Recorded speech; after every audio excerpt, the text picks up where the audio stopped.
Bonjour à tous, ravi de vous retrouver pour NRTV fait sa culture. Cette semaine, on prend des nouvelles du phare, le Festival des Arts Vivants, et de l'usine à gaz. Tous deux ont dévoilé leur programmation. Vous saurez tout d'ici quelques instants. En deuxième partie d'émission, une page littéraire avec le Carabouquin et notre invitée du jour, Élise Buckle. Bienvenue Élise. Bonjour, merci d'être avec nous.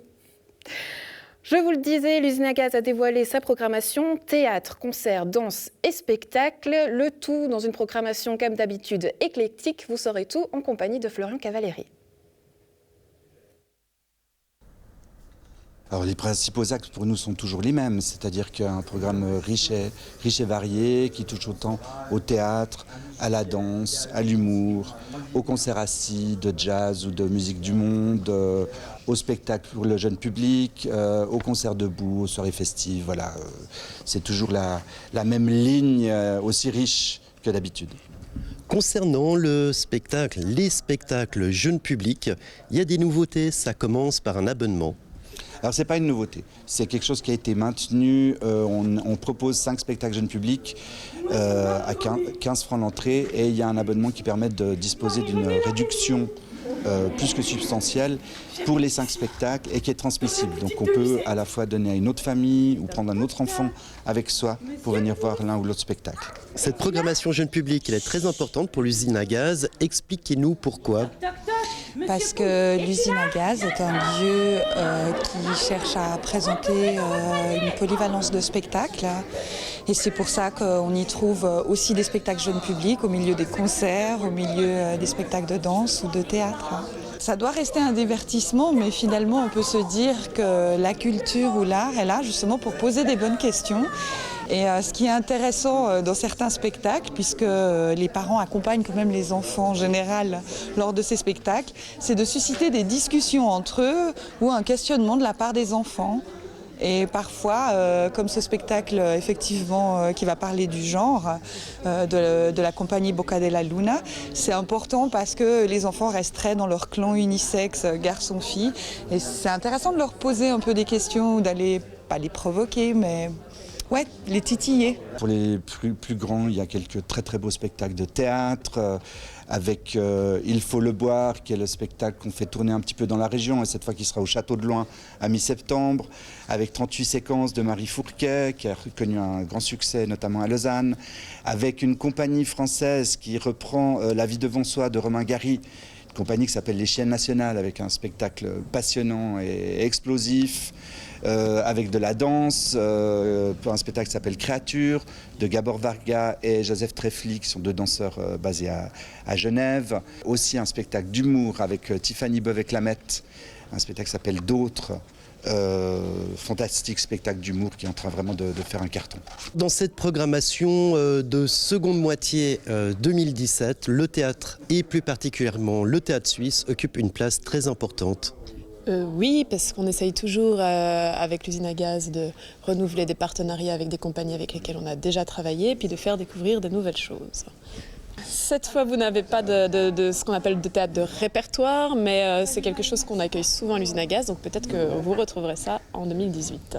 Est-ce que c'est difficile de faire une programmation pour un lieu comme l'usine à gaz sur 6 mois, même pas ?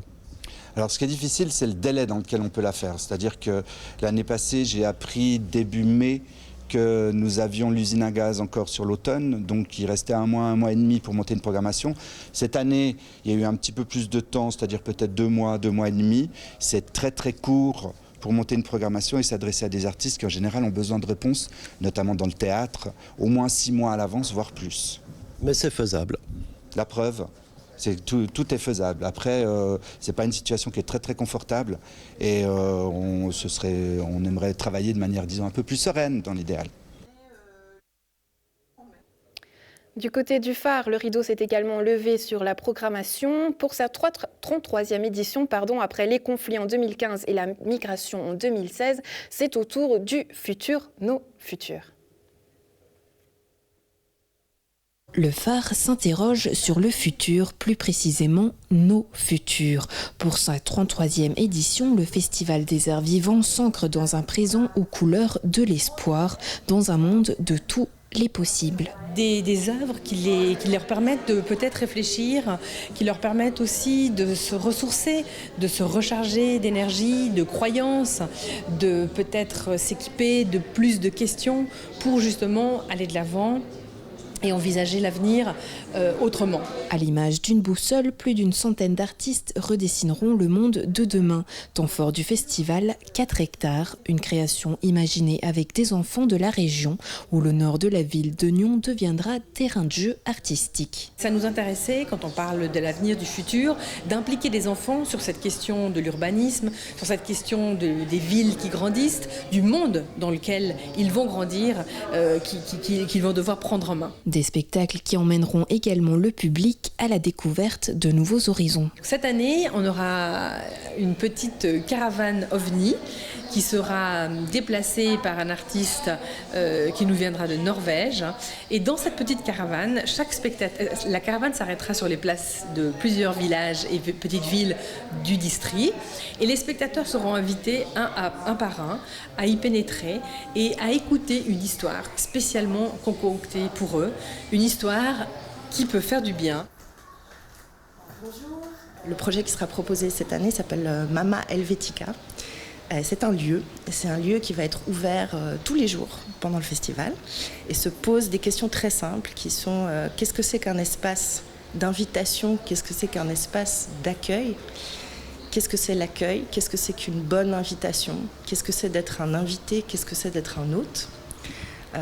Et puis cette démarche poursuit un peu des démarches que la compagnie développe maintenant depuis quelques années, qui tournent toujours autour des notions d'habitat. Et aujourd'hui, on est très fiers aussi de sentir que des institutions comme le Musée de Léman ou le château de Prangin sont venus nous solliciter, nous demander de collaborer et d'amener du vivant dans le musée. J'avais envie d'ouvrir le musée sur l'extérieur, de sortir un peu de nos murs et en même temps d'y faire venir d'autres activités culturelles. Et l'envie de travailler avec le phare était très forte, avec leur dimension art vivant, qui est quelque chose que nous ne faisons pas.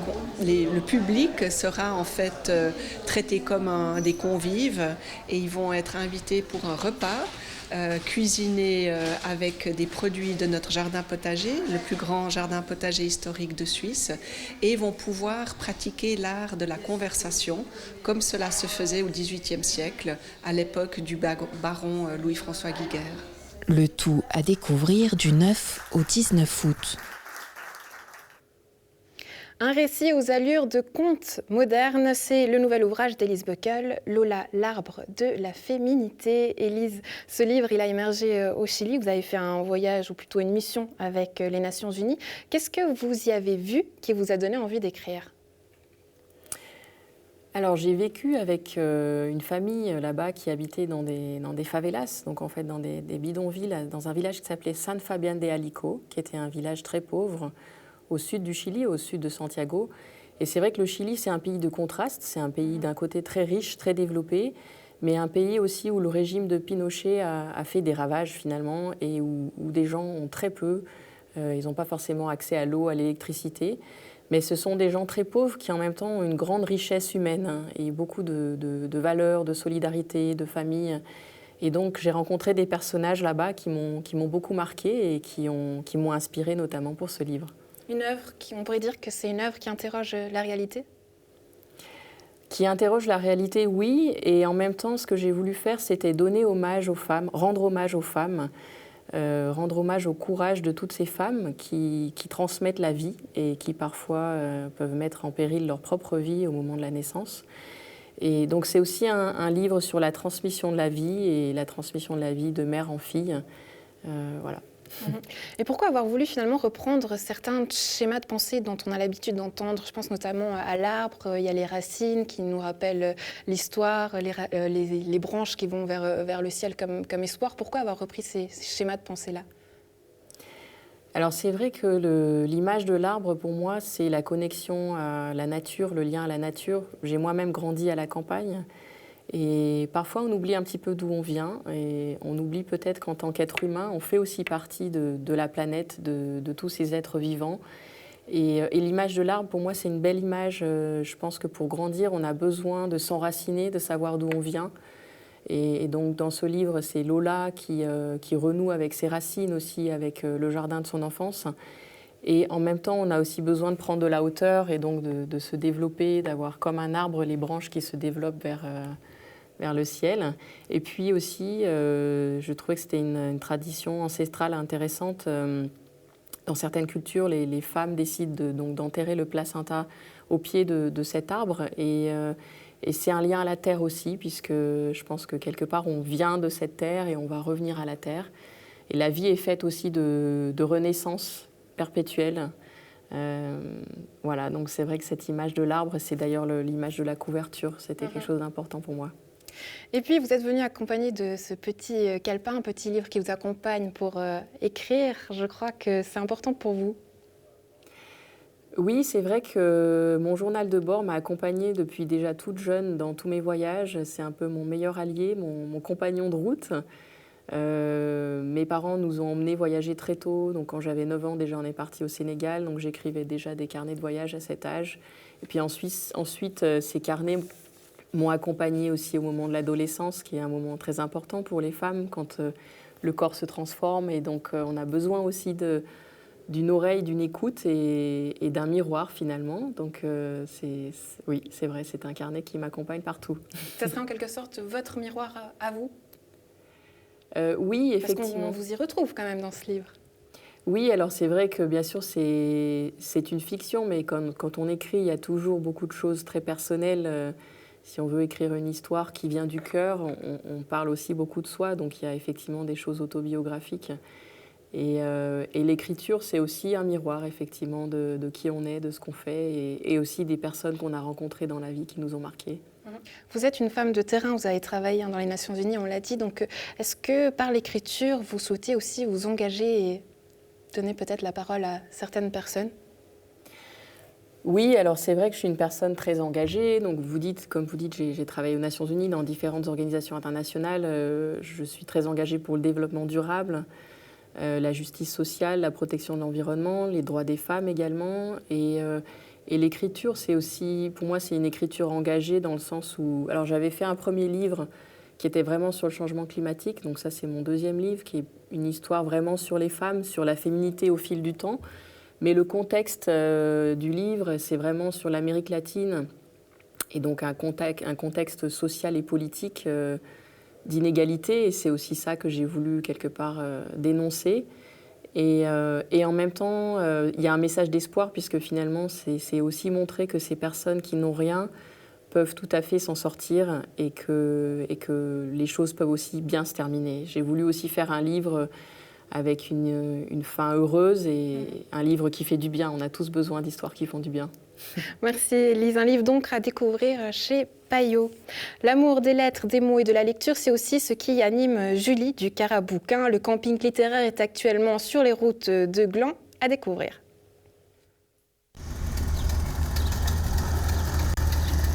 Le Carabouquin sillonne les quartiers de Gland. Durant 5 semaines, le camping littéraire propose animation, petits spectacles et lecture. À l'origine du projet, la pétillante Julie, c'est avec 2 amis et des scénographes qu'elle a transformé le vieux Ford de ses parents. Il se trouve que mes parents avaient dans une grange le vieux camping-car de mon enfance, dans lequel nous avons passé des vacances, dans lequel nous avons aussi vécu tout un temps, donc qui était un camping-car chargé d'histoire, de la mienne en l'occurrence, et qu'ils l'ont gentiment donné au projet pour qu'on puisse le réhabiliter et en faire un outil de médiation culturelle et de cohésion sociale. Le Carabouquin ou la vocation de rappeler l'enfance à coups de livres. Véritable espace de vie et de sociabilité destiné à créer du lien entre les gens, le véhicule invite les spectateurs à plonger dans l'univers des histoires. C'est important de réhabiliter l'écrit parce que ça reste notre lien. Peu importe le type d'écriture qu'on a, on peut écrire toutes les langues du monde, ça reste la manière dont circulent les informations. Et on parle beaucoup d'Internet comme la mort du livre, mais regardez, qu'est-ce qu'on fait sur Internet ? On lit, on a besoin de lire. Lire des livres, ça décomplexe les gens. Et moi, j'avais envie de raconter ça, que peu importe ce qu'on lit, qu'on lise le catalogue Ikea, le dictionnaire, l'annuaire, ou Proust, Stendhal, j'en passe et des meilleurs, l'important, c'est ce que ça nous fait de lire, et pas ce qu'on lit. Et moi, j'ai du plaisir, un plaisir infini à lire des histoires, et à en écouter aussi. Mais venez, c'est ouvert. Aujourd'hui, ce sera Edgar Payette. C'est une pièce de théâtre d'un auteur québécois qui doit avoir 35 ans, qui s'appelle Simon Boulris, qui est un fameux auteur, et qui raconte l'histoire de deux garçons, Henri et Edgar Payette, qui sont frères, qui sont rivaux. Et Edgar est un enfant handicapé qui est flamboyant, et malheureusement son grand frère Henri est quelconque. Et donc ça nous raconte comment Henri va lui aussi avoir le droit à son petit brin de flamboyance.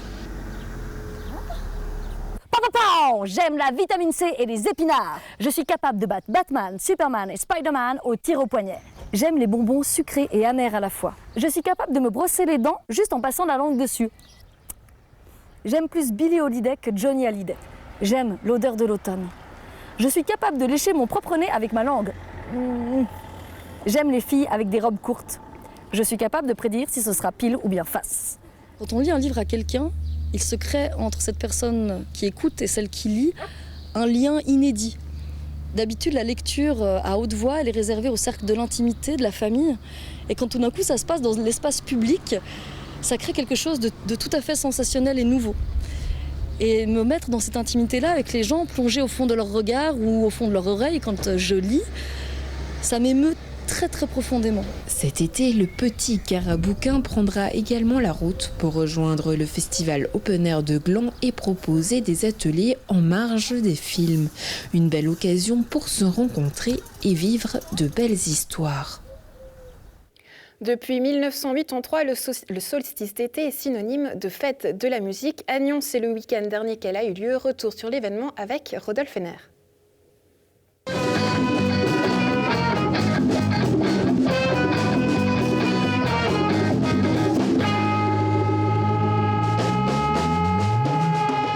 Ambiance de vacances tout au long de ce samedi des fêtes de la musique à Nyon. Ciel bleu, petite bise et musique partout en ville. À la place du château, bien sûr, ou comme ici, à la place Saint-Martin, où l'association des arts créatifs de Nyon, qui forme les jeunes à jouer en groupe, présentait ses travaux. L'objectif pour nous, à la DAC, c'est vraiment de regrouper les jeunes, les moins jeunes qui jouent ensemble. C'est-à-dire que souvent, l'objectif, ils jouent tellement seuls pendant toutes les années, leur instrument individuel. Leur but, c'est quand même, il y a l'instrument qui est adapté pour jouer en groupe. Alors on essaie de les faire jouer en groupe. Dès à partir de 2 ans à 3 ans de pratique, ils peuvent s'inscrire et puis jouer en groupe une fois par semaine.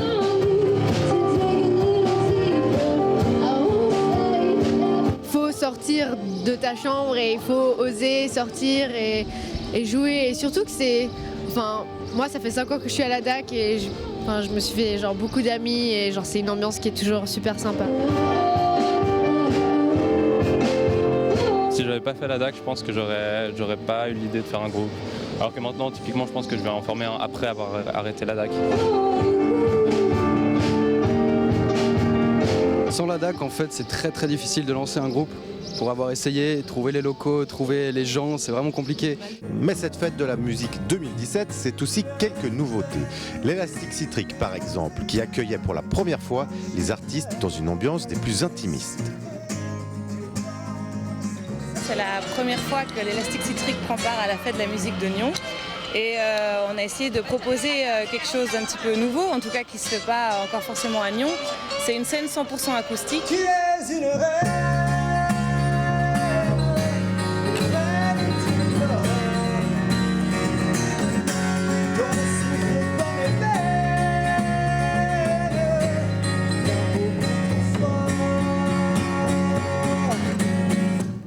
Nouveauté également à la place des Marronniers, investis par le collectif Apax.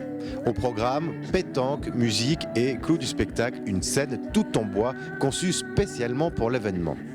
Ouais, le but c'était de vraiment créer une ambiance sur toute la place, de réinterpréter un peu les éléments qui étaient déjà là et que les gens viennent chiller toute l'après-midi et montrer le potentiel vraiment de cet endroit qui en a beaucoup et qui est aujourd'hui pas assez exploité selon nous.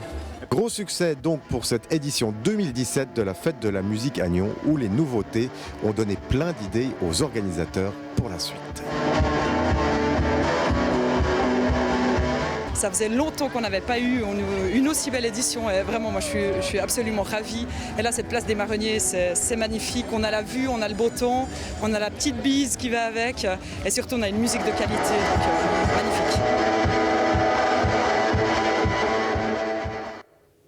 On termine l'émission avec l'agenda, une comédie au cœur du domaine viticole. C'est L'enlèvement d'Adèle, joué par la troupe de Serrault Dessus, dans les vignes de Beugnin, à voir tous les jeudis, vendredis et samedis à 21h et jusqu'au 1er juillet.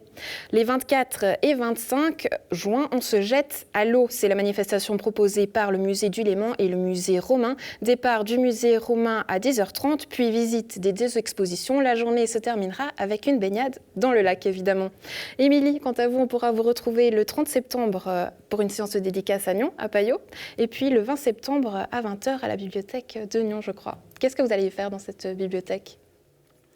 Nous allons parler du livre, donc je serai ravie de rencontrer les lecteurs, de répondre à leurs questions. Et puis donc bien sûr la séance de dédicace aussi le 30 septembre à Payot. Le livre, il est aussi disponible en ligne, mais c'est vrai que j'aime beaucoup aussi avoir ce contact direct avec les gens et pouvoir échanger. Super, le rendez-vous est donc pris à la maison. Quant à nous, on se retrouve la semaine prochaine pour de nouvelles aventures culturelles. D'ici là, vous le savez, portez-vous bien. Salut!